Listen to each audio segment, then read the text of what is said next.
Thanks, Rob. Hey, Myles, how you doing? So there's been a lot of talk, obviously, this week about you facing the Steelers for the first time, and I know you've put this in the past. Are you confident that the Steelers have done the same? We'll see when we play, but I mean, their head coach said they're past it. We're past it as a team, and we're ready to go out there and play ball. I think it was Austin Hooper yesterday was saying that there's been just a quiet confidence around the building of late, especially during this 4-game winning streak. Have you sensed the same feeling as you guys get ready for a big game? I do feel that. The guys aren't rah-rah. We're not singing our praises. We're just going out there one Sunday at a time, making a name for ourselves, and that's how the good teams do it. Thanks. Thank you, Tom. Jay Crowder, you're up. Myles, do you have any expectation from what you'll see from the fans that'll be there? I mean, we're the Browns. I expect to get booed, especially when there's any fans in the stadium. So let's go out there and do it like we would against any team. Marla Reitner has our next question. Yeah, Myles, I'm sure the Steelers are going to try to bait you maybe. I mean, are you prepared? Do you feel like you've learned a lot about that, in the past few months? Just play within the whistle. Don't be worried about what they're doing to frustrate or knock us off our game. But I think they're going to play a clean, fair game, and we're going to do the same. What's it going to be like to be, Ben's really getting rid of the ball quickly. What's it going to be like, trying to get to him is there a fine line where you don't want to jump off sides, but you got to, really be on point? Nah, get off is the main thing, but it's not the only thing.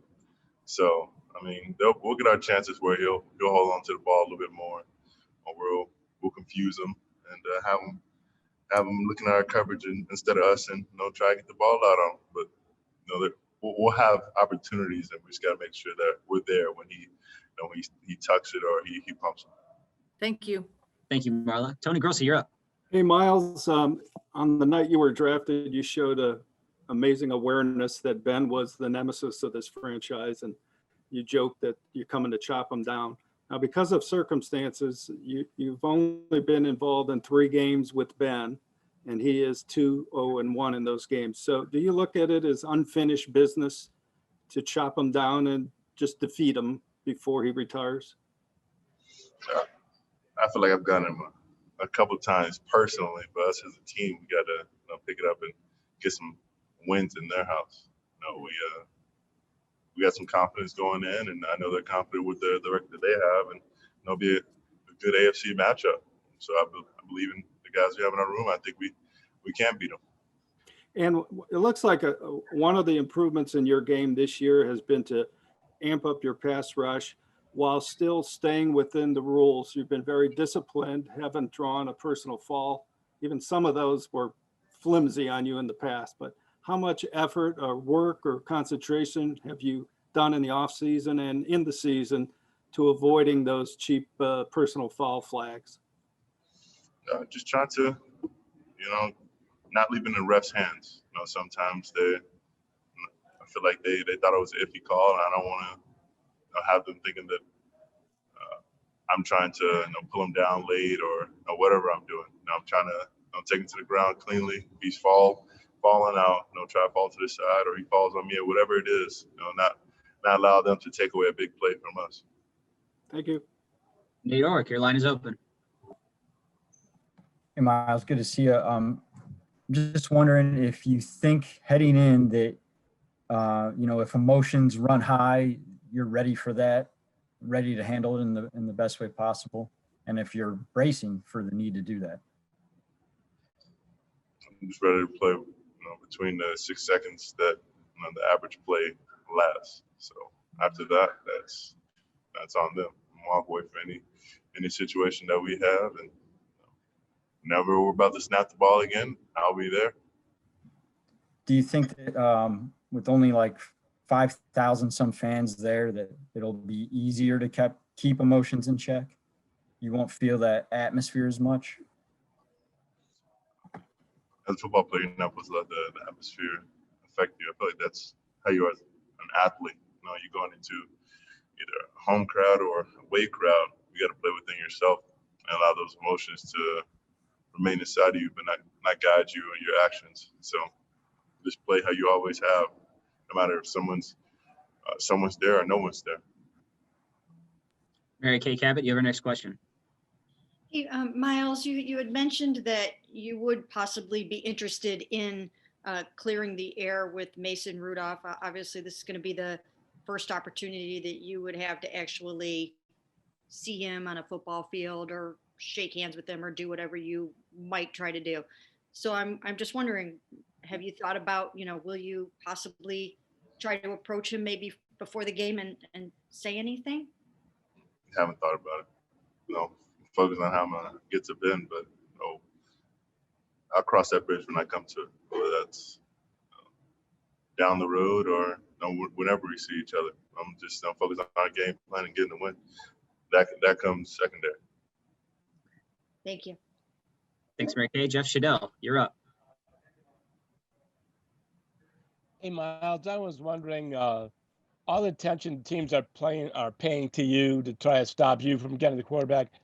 What does that do to free up some of your other teammates now, especially got Larry back? Provides one-on-ones. When they're sending a tight end chip, halfback chip, they're sliding the line towards me, or they got the guard waiting on me. Someone's open. Someone's either free or they have a one-on-one. That's what football's all about. It's winning your one-on-one in every position. So we know we have the guys capable of doing that. So that's what Sunday will be about. Scott Petrick, you have our next question. Hey, Myles, I know for a while now you said that you've moved past last year's incident. I'm just wondering, is it tougher this week, given that it's Pittsburgh week for the first time? No, it's just playing ball. They're just a AFC matchup, so that gives it more credence than anything. Other than that, it's just another ball game. And a couple of weeks ago before Dallas, you said that was a litmus test. And then I know the Colts were another good matchup. But the Steelers at their place, 4-0, does this feel like, I don't know, the biggest litmus test you guys have faced yet? This will be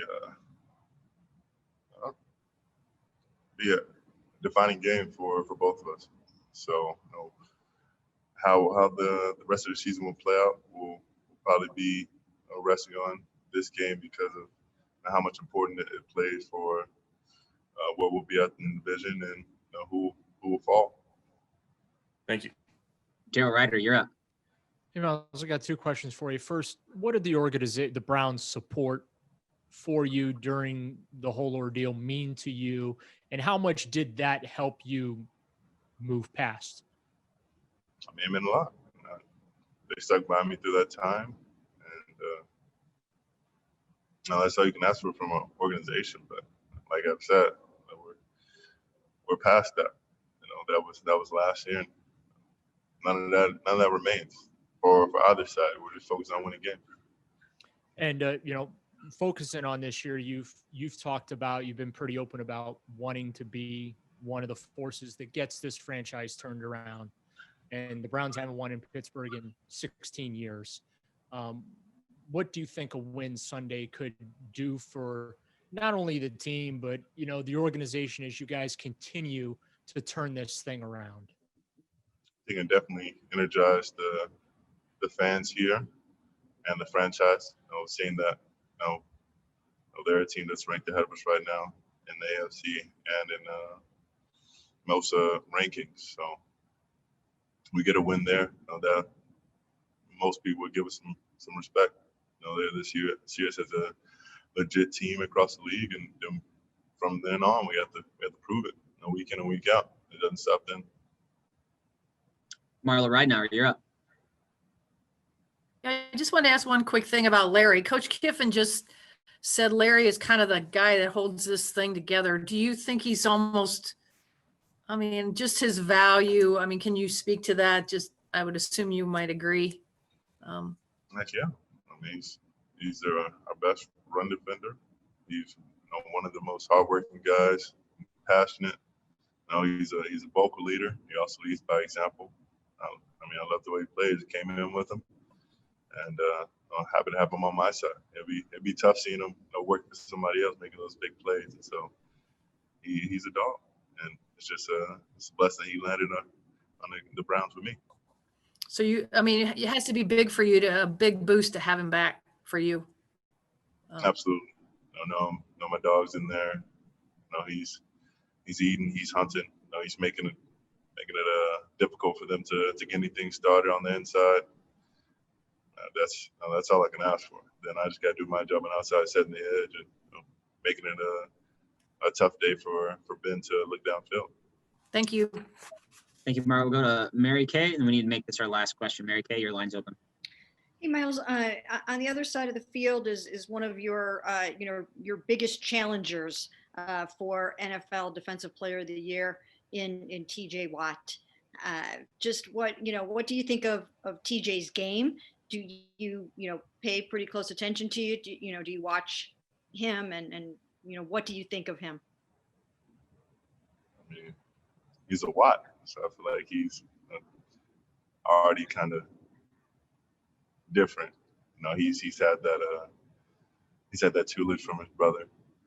He's had the skill set that comes naturally, that he's worked on, that craft. You can see a lot of his brother's game in him, even though he doesn't have the size and the mass, but that passion he plays with, that work ethic. You love to see that, and the guy he plays well. He does everything well, and you have to kind of respect that kind of play, no matter what position you are, whether off the defense. He's a talented player.